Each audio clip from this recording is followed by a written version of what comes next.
Hey there, it's me, Lottie, and today what we're gonna do is a little walkabout and just see what's poppin'. You know, I like to do my what's poppin' videos, very unstructured.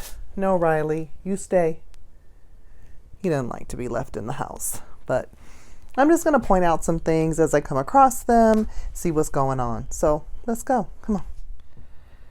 So already the first thing is this little purple leaf here is the beginning of the Anise Hyssop. I learned from a Facebook friend and herbalist that the reason these and a lot of other leaves start out as purple or pink is that it is like nature's sunscreen to protect the tender plants from the sun, because as this grows, it will turn green. Matter of fact, that leaf seems to be turning green. But this is little baby Anise Hyssop. And then this is one that you may come across in your backyard. Very common. This is Catnip. And it has a distinctive smell. And it also has, like all mints do, a square stem. That's how you can identify plants that are in the mint family.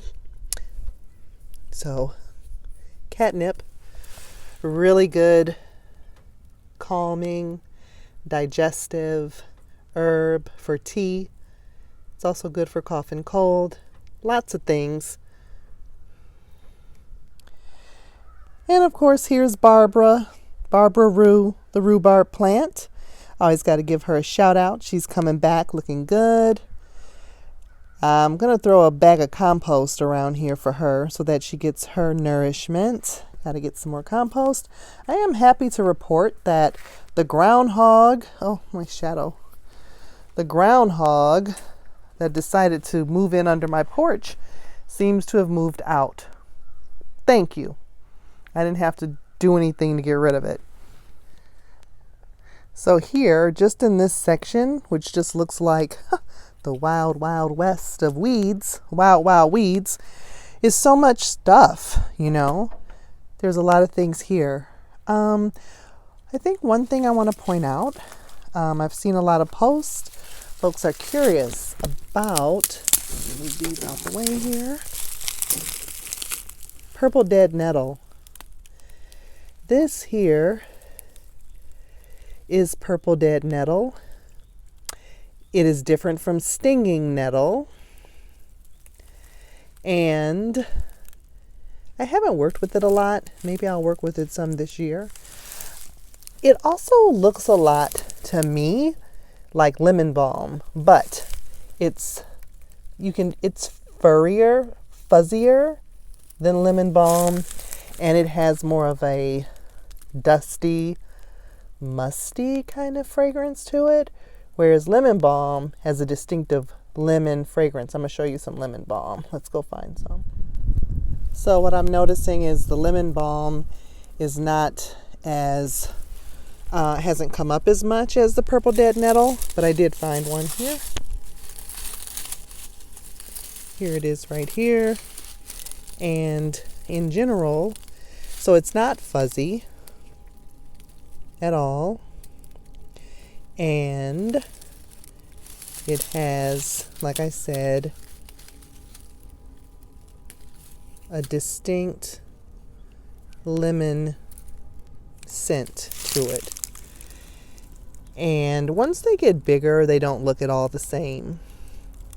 But when they're little like this, it might be easy to confuse this with purple dead nettle. It's lemon balm.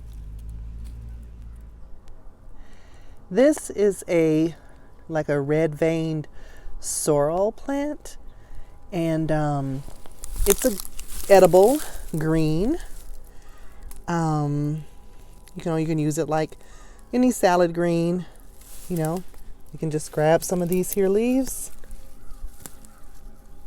especially when they're young and tender like this.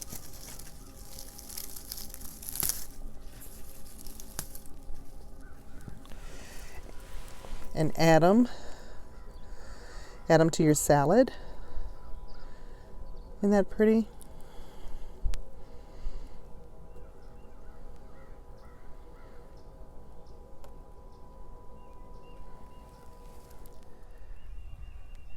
So this is one of my grow circles, which needs to be cleaned out, obviously. I had some things planted here that didn't make it over the years, but it looks like this sage looks to be coming back nicely. It is a gorgeous variety. It's almost blue in color, and I can actually pick these dried. Oh, see, look at there. Can you see the new growth? The new green growth in there? I mean, I can pick some of these. I can snip this off. Or we'll just let it grow and see what it's gonna do. There's another one there. So hopefully those will thrive. I have a lavender plant over here. It was 2 of them. One didn't make it. Looks like there's new growth there. Awesome.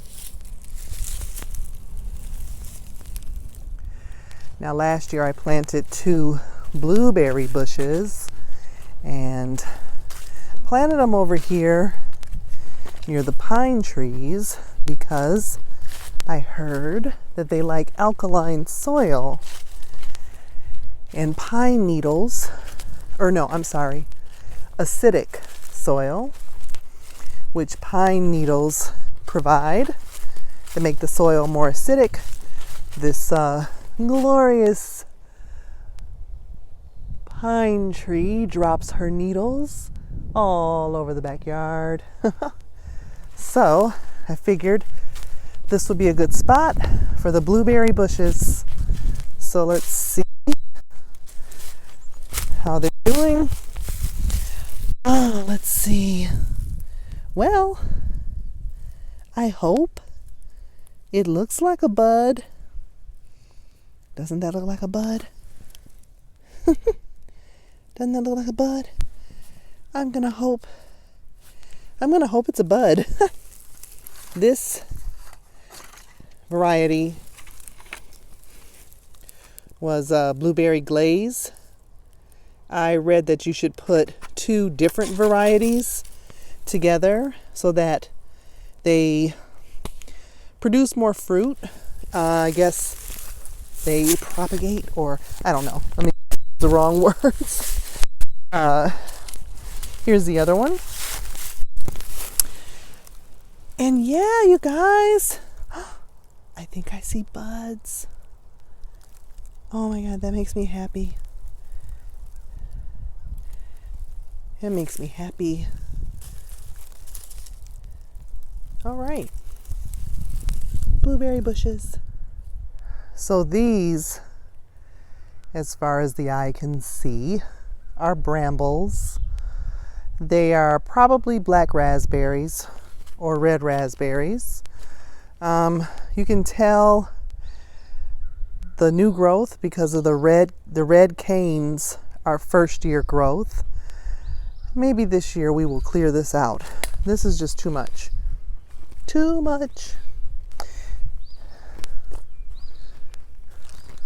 But we're gonna walk down here and take a look and see what the nettles are doing. I planted them 2 years ago, and they did pretty good last year, although they're little young plants, you know, so they're not ready to harvest or anything. But we'll see. We'll see what they're gonna do this year. Hey, nettles, how y'all doing? Yes, I see you. So we have 3 nettle plants here, and as you can see, they're widow baby nettles. This one has really got a nice starter patch of baby leaves going. And the other one is here. And as you can see, just like with the hyssop, The baby leaves started out like this burgundy reddish color, and then they became green. Nature's sunscreen, you know? Nature be knowing, right? She knows what she's doing. Yes.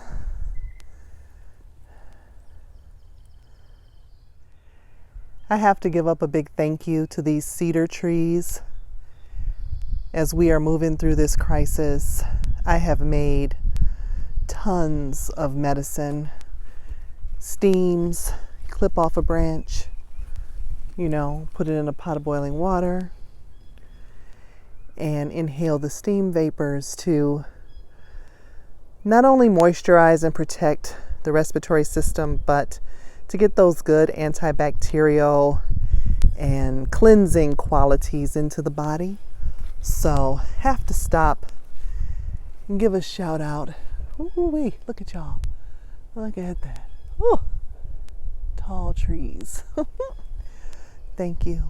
I give thanks. Give thanks for this bounty.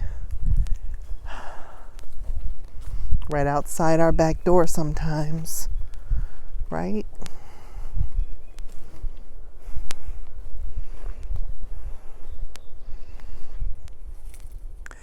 Looks like we're going to have a great crop of motherwort. These are the old plants from last year, and I love the way their shadow is on the garage and their bones are just there. Let's, woo! Okay, bird. Okay, my goodness. That was a bird that I must have been really close to. Okay. Okay, excitement for the day. At any rate, looking down here, look at all these baby motherworts. Looks like we're going to have a booming year for motherwort, which I take to be a message. You know, this is heart medicine. It's good for the cardiovascular system. It's also good for the nervous system. It's calming. So take that to be a message that we're going to need this medicine this year. I think that makes a beautiful still life of life, right? And then the last thing I'm going to record for the day, even though there are quite a few things out and about, but I don't want this video to get too long. This is Cleavers, aka Sticky Willie. Beautiful lymphatic herb. Very excited to see her coming up here. We definitely can use this medicine. The lymph system is so important in the way our immune system and the way our body functions. It's not really talked about a lot. But yeah, this is Cleavers. And the way you know it's Cleavers is if you pull that off and stick it on you, like lay it on your shirt, it'll stick right there. So we'll be watching it grow. This whole row is golden raspberries that have gotten obnoxious. So, but I see them, I cut them back last year and I see them blooming and blossoming. Matter of fact, I did say that was the last plant, but I can't help but show this one here. Just because it's exciting, right? Look. Those are the golden raspberries. It's exciting that even in the times of turmoil and strife, there are some new beginnings. All right, you guys. I hope you're getting outside, even if it's just to sit on the porch and just let the sun warm your forehead. I pray that you're safe and well, and that you're staying home. And as always, take care, and I will see you at the next video. Peace.